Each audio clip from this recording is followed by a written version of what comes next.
If you ever see a house appear where there wasn't one before, don't go inside. I did, and I'll never be the same. That's the truth. I'm not exaggerating, I'm not trying to scare you for fun. The house is real, and if you stick with me until the end, you'll know the one thing about it that no one should ever know. The thing most people don't live long enough to tell. It was midnight. Just another walk home after a late shift. Same cracked sidewalks I'd stepped over 100 times. Same burnt-out street lamp buzzing like a dying fly. Same stray dog trotting across the road like it owned the place. Boring. Familiar. Safe. And then I saw it. The house. You know that split second where your brain tells you something's wrong, but you can't figure out why? That was me. I stood there, frozen, staring at a building that hadn't existed the day before. I knew this block like the back of my hand. There had never been a house here. But now somehow, there it was. At first glance, it looked normal. 2 stories. Faded white siding. A porch light flickering weakly in the dark. But the longer I stared, the less sense it made. The windows were too tall, stretching almost to the roof. Curtains swayed, even though the air was still. And a shadow, a tall, thin shadow, moved across the second floor even though nobody had gone in. That's when the smell hit me. Wet wood, mold, the sour rot of something old and buried. It was the kind of smell that seeps into your clothes, into your skin, into your thoughts. Something in me whispered, "Don't look too long." But I couldn't look away. That was my first mistake. Because the house notices you back. I should have kept walking. I should have pretended I never saw it. But curiosity, stupid, hungry curiosity, dug its claws into me. And the worst part? The front door wasn't even locked. The knob was right there, waiting for me, shining faintly in the porch light. Most people don't survive long enough to tell you what happens when you open that door. But you're about to, because I reached for the handle. Back then, I thought my biggest problem was rent. Turns out, it was surviving the night. I wasn't special. Just another insomniac dragging myself through the kind of life nobody dreams about. Night shifts at a gas station that smelled like burnt coffee and motor oil, clocking out when most people were just starting to dream. By the time I got off, the world was empty. Just me, the hum of fluorescent lights, and the stale taste of diner coffee keeping me upright. There's a particular kind of loneliness you only feel at 2 a.m., when the waitress doesn't bother asking for your order anymore because she already knows.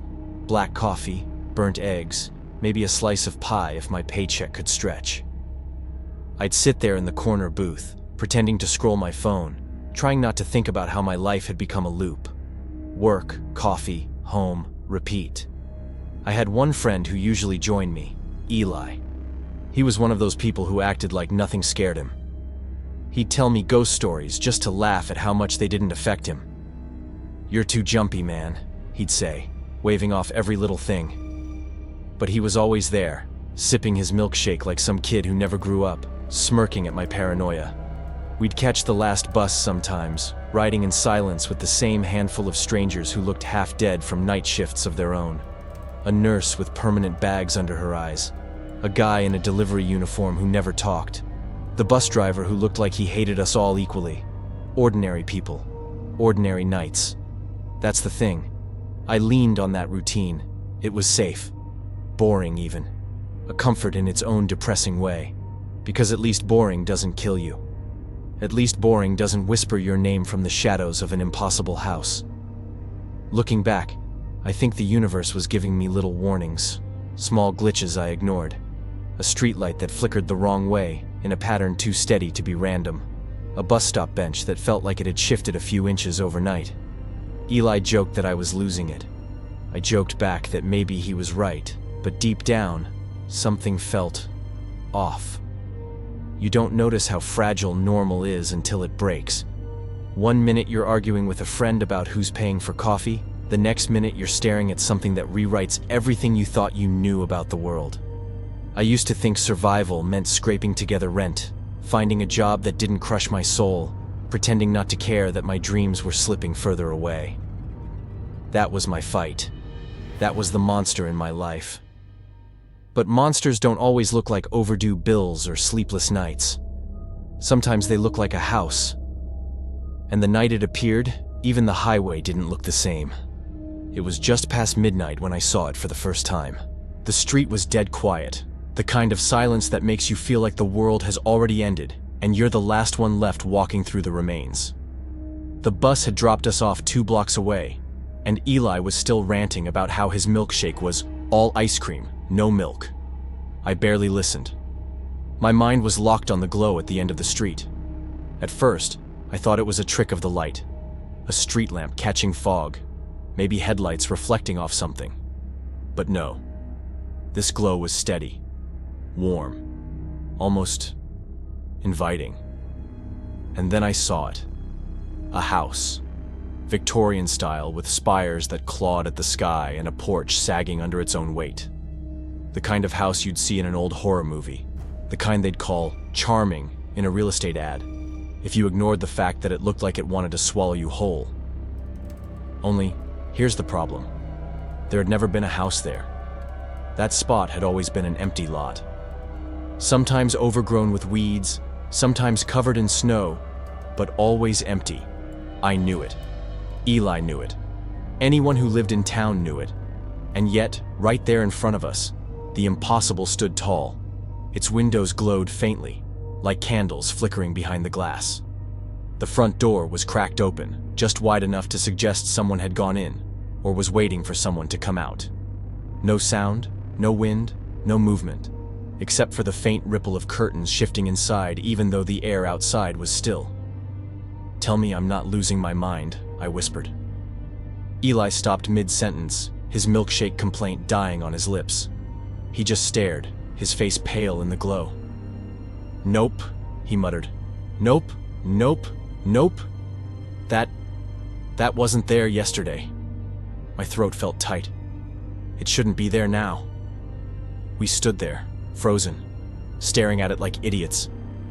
Every rational part of me screamed to leave, to pretend we'd never seen it. But something else, a pull, almost magnetic, kept my eyes locked on the porch. Eli backed up a step. "Dude, don't even think about it. This is how people end up on the news. Missing. Dead. Headlines like 2 morons walk into haunted house. That's us." I wanted to agree. I really did. But the glow from those windows felt like it was aimed directly at me. Like the house had been waiting for me, specifically, to see it. "I should have left it alone," I said, half to him, half to myself. "I should have walked away." "Yeah," Eli shot back. "You should have. So let's do that. Let's turn around and go home. Forget this ever happened." But I didn't move. My feet felt like they were nailed to the sidewalk.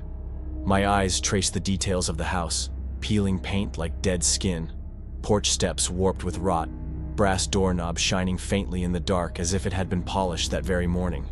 That's when I noticed something. The house didn't look solid. The edges of it shimmered faintly, as though the air itself was bending around it, like it was choosing to appear, and the thought hit me, sharp and cold. The house doesn't just appear anywhere. It chooses where it's seen. "Don't," Eli said again, his voice cracking now. "I'm serious, man. Don't even look at it." But I couldn't stop. The glow from inside felt like a promise, like something I wasn't supposed to know but desperately needed to. Before I realized it, I was walking toward the porch. Eli hissed, "What the hell are you doing?" His footsteps shuffled behind me, nervous, unwilling to follow but unwilling to let me go alone. Each step closer made the air feel heavier, thicker. The smell of damp wood and rot seeped out of the cracked door, wrapping around me like a warning. The closer I got, the more I felt like I was being watched. Not from outside, but from within the house itself. I reached the bottom step. My hand hovered just above the railing, the wood dark and swollen with moisture. My heart hammered so hard I could hear the blood in my ears. Eli's voice shook. "Man, don't do this. Don't you feel it? It doesn't want us here." He was right. I did feel it. Every part of me screamed that I was standing at the edge of something that would change me forever. That if I went inside, I wouldn't come out the same. Maybe I wouldn't come out at all. But curiosity has teeth. It bites deep. The door was still cracked, the faint glow of candlelight bleeding into the night. All I had to do was push. So I did. I stepped through the front door. The first thing that hit me when I stepped inside was how normal it looked. I'd expected dust, cobwebs, that abandoned smell of mold and decay. Instead, the air was oddly clean. Not fresh exactly, more like stale perfume that had lingered too long. The place didn't look abandoned at all. It looked lived in. The floorboards gleamed faintly under the soft light. A rug stretched across the foyer, worn but clean, as though someone had vacuumed it just that morning. A coat rack stood near the door, holding a single long black coat, buttoned neatly, as if its owner had only just slipped it off. "Looks like someone just left," Eli muttered, stepping in after me. His voice echoed faintly, too loud in the silence. He glanced around nervously. "Dude, this is wrong. Houses don't just appear, and they definitely don't come fully furnished." I didn't answer. I couldn't. Every nerve in my body was alive, buzzing, pulling me deeper inside. The living room opened to the left, arranged like a catalog spread. A sofa with cushions perfectly aligned. A coffee table with a porcelain teacup sitting in the center, steam still curling faintly from the surface. "Okay," Eli hissed, pointing at it. "Tell me you see that. Tell me you see the steam." I swallowed hard. "I see it." We stood there in silence, watching the thin trail rise into the air until it disappeared. That was the first moment I realized we weren't alone. A grandfather clock stood against the far wall, tall and polished, its brass pendulum frozen mid-swing. I glanced at the face.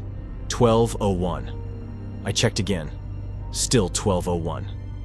The second hand trembled but never moved. Every clock we saw after that said the same thing. 12:01. Time locked in place. Eli whispered, "Man, this is some Twilight Zone stuff. We gotta go." But I moved further inside. The house was too quiet, unnaturally so. Not the silence of emptiness, but the silence of listening. In the dining room, a table was set for 6. Plates gleamed under the chandelier's soft light. Knives and forks aligned with mathematical precision. The candles were burned halfway down, wax frozen in mid-drip, like time itself had been caught in the act. Eli ran his hand over one of the chairs. "There's no dust, not even a speck. It's like the people are gonna walk back in any second." That's when the shadows started moving. At first, I thought it was my eyes. The flicker of the chandelier, maybe. But no. The shadows on the wall shifted wrong. They didn't line up with our bodies. When I raised my hand, the shadow lagged behind, twitching like a puppet with broken strings. "Did you?"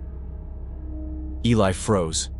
His shadow rippled across the wall, stretching, bending, snapping back into place. His face went pale. "Nope. Nope. We're leaving." Right now I should have listened, but the house wasn't done with us. In the hallway, a painting hung crooked on the wall.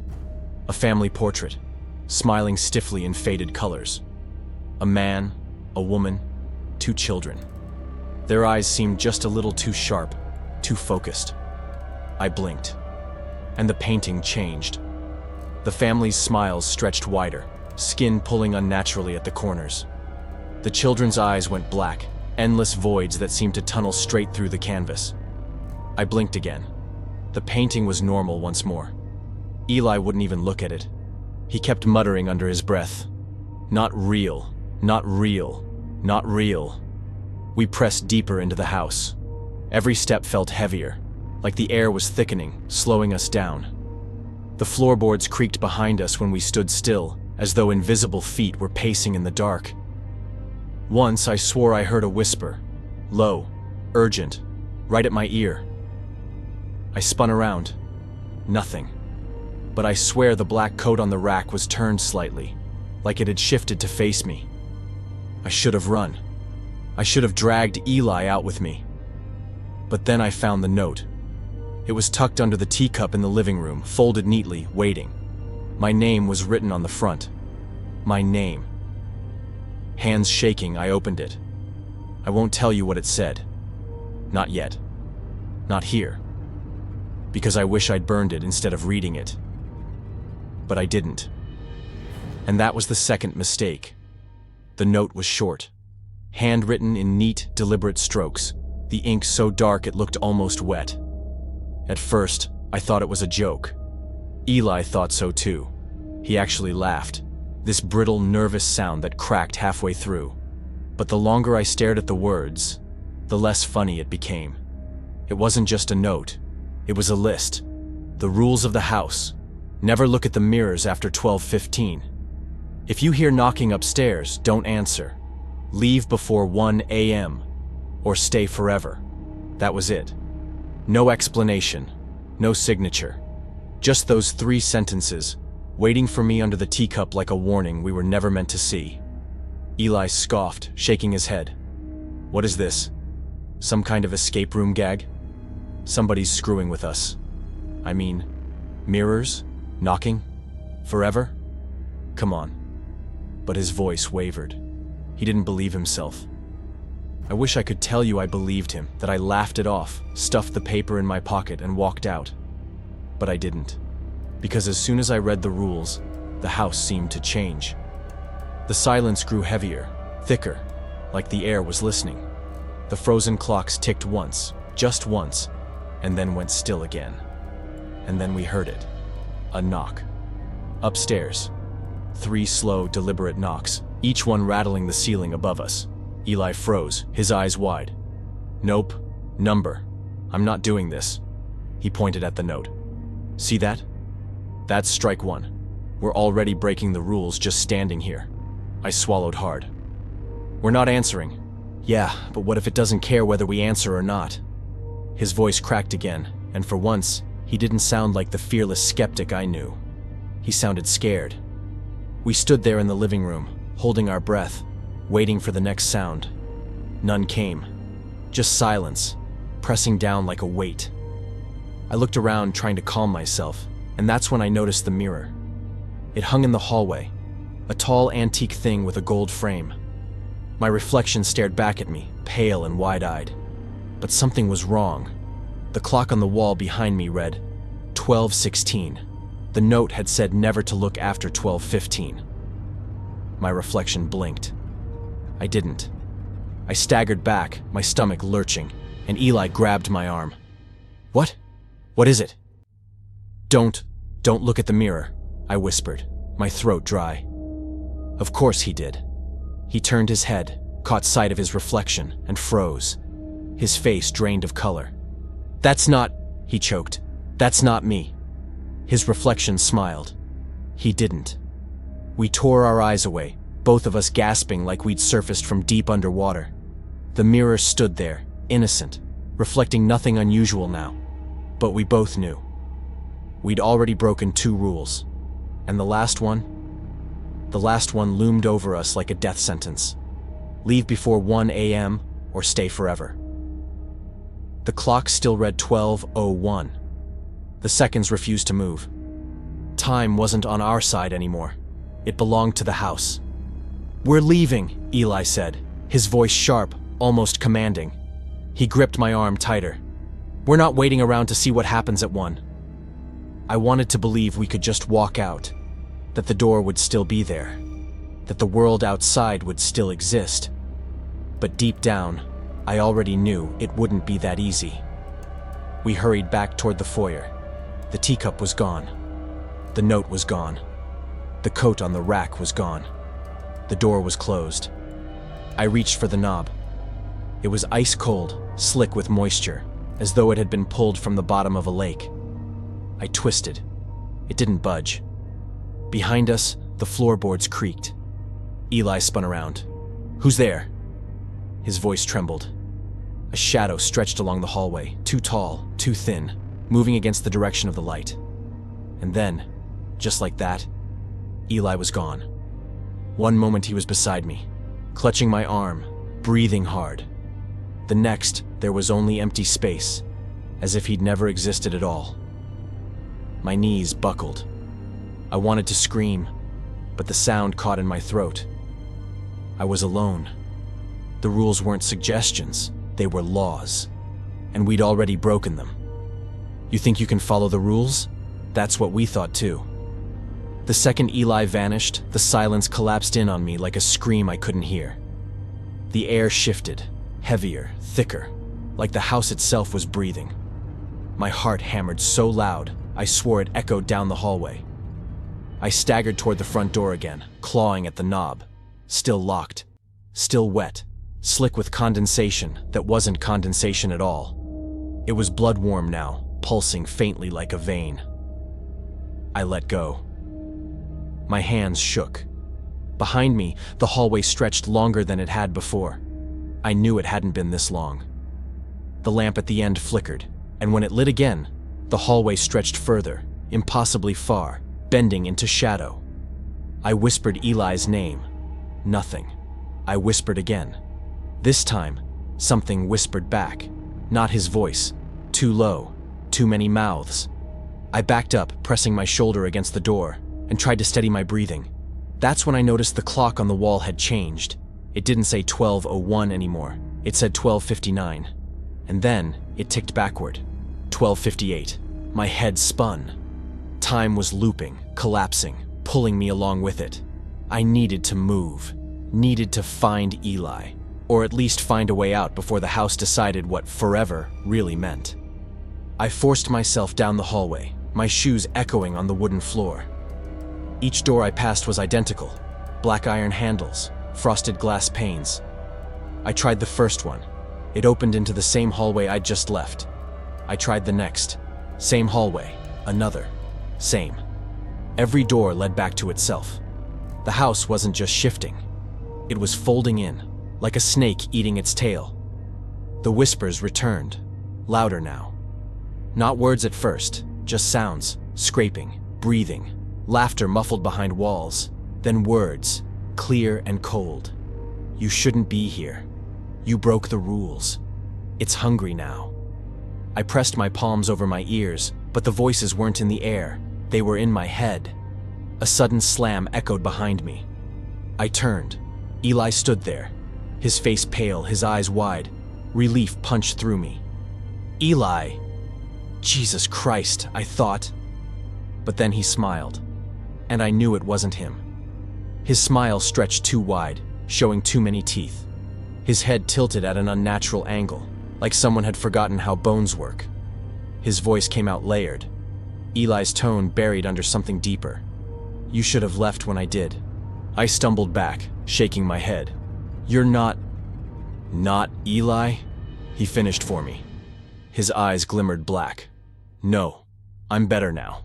I see what the house wants, and I see what it's hiding. My stomach dropped. What is it hiding?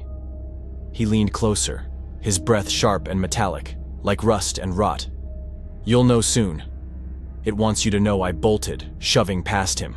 His body was ice cold, brittle, like pushing through a mannequin. The moment I touched him, the lights above shattered, plunging the hallway into darkness.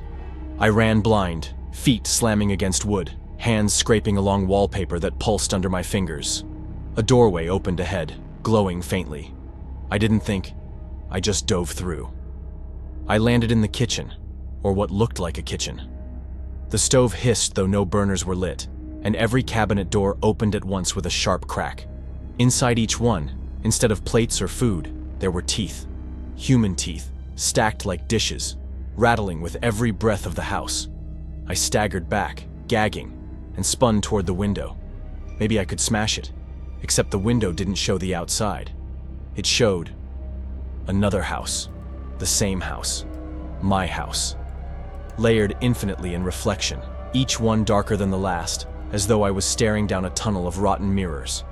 Behind me, footsteps echoed, heavy, deliberate. I turned, expecting Eli.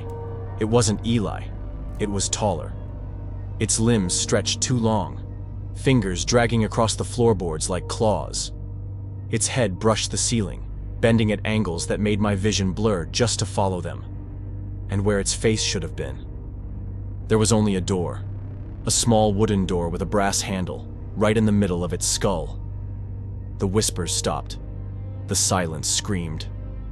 My breath caught in my throat, my body refusing to move. That was the first time I saw it. The thing the house is hiding. I couldn't move, couldn't breathe.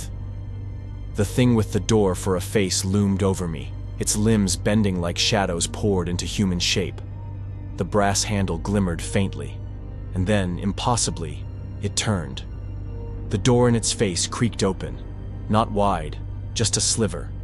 Enough for something to slip through, not light, not darkness, something else. A pressure, like 1,000 eyes blinking all at once, pressed against my skull. And then it spoke. Not aloud. Not in any language I knew. The words carved themselves directly into my thoughts. You do not belong here. But you are here. That is enough. My mouth went dry. What? What do you want? The door face tilted, creaking like old wood. Want? The house does not want. The house feeds. The house waits. But It leaned closer.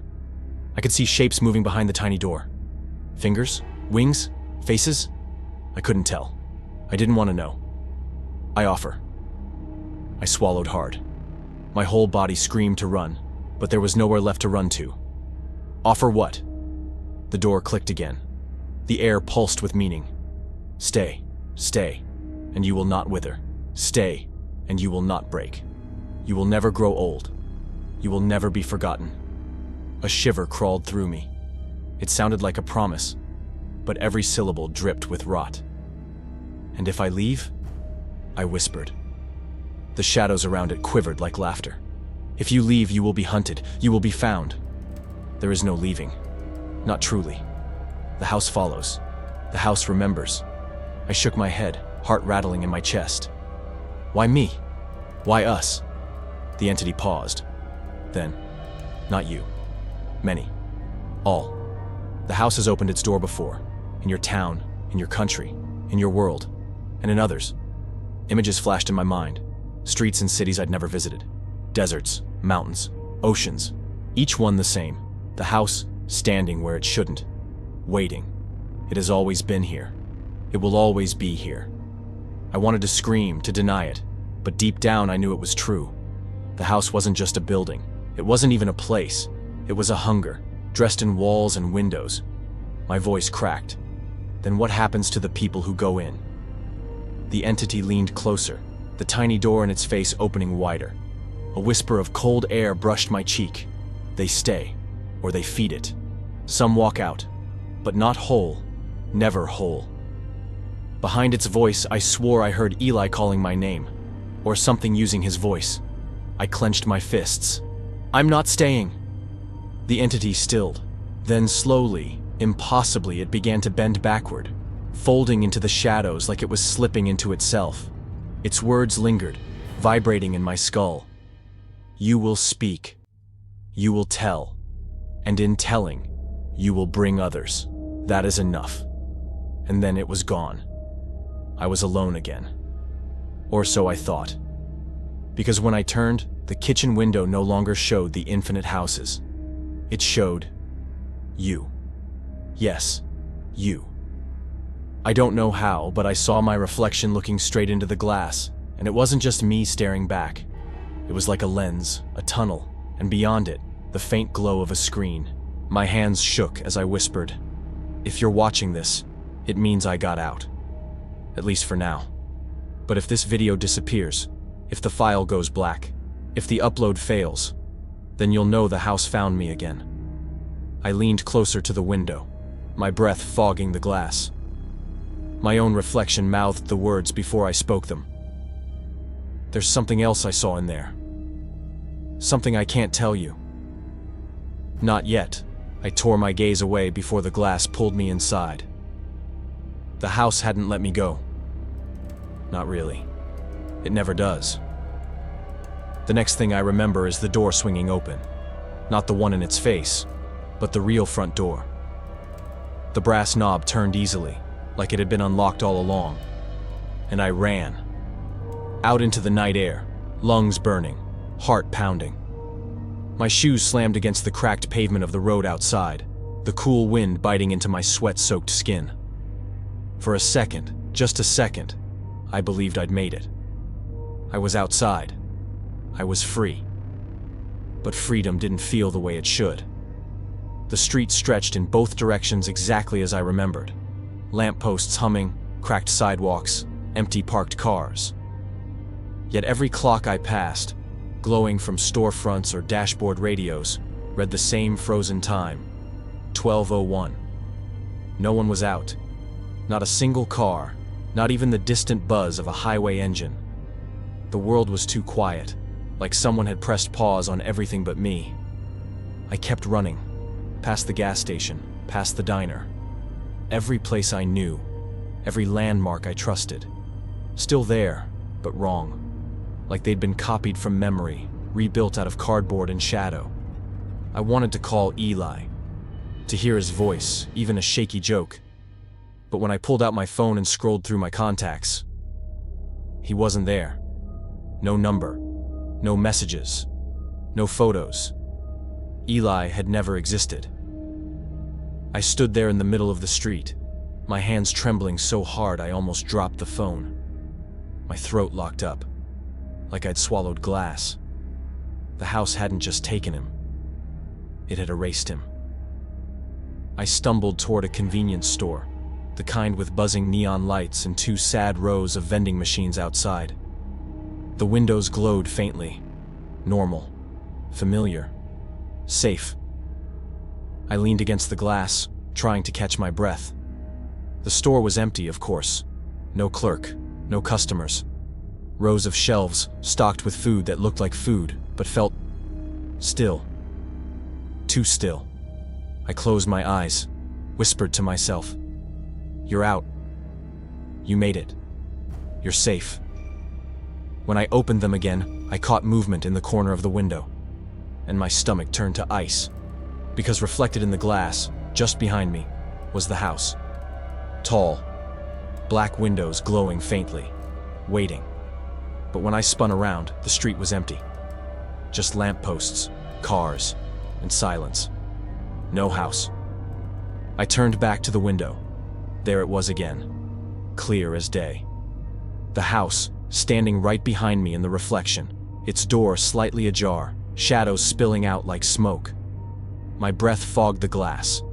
My reflection stared back, pale and wide-eyed, mouthing the words I couldn't bring myself to say out loud. "It's still here. I don't know how much longer I can keep running, or pretending that escape is possible. But I need to know. Has anyone else seen it? If you've ever been on Highway 13 after midnight, if you've ever seen a house where there shouldn't be one, comment below. Tell me. Because if I'm not the only one, maybe, just maybe, we still have a chance. If you've made it this far, thank you. I don't know if sharing this is brave or just stupid, but I can't keep it to myself anymore. Now I need you. Tell me what you think the rules mean. Do they apply only inside the house, or out here too? Do you think the house is waiting for me again? Because every time I close my eyes, I swear I hear that knocking upstairs. Leave a comment with your theory, your own story, anything. I read them all. Maybe together we can piece this thing apart before it takes anyone else. And if you think this house is the only cursed place I've stumbled into, you're wrong. Next time, I'll tell you about the diner that only opens on Tuesdays. And believe me, it's worse.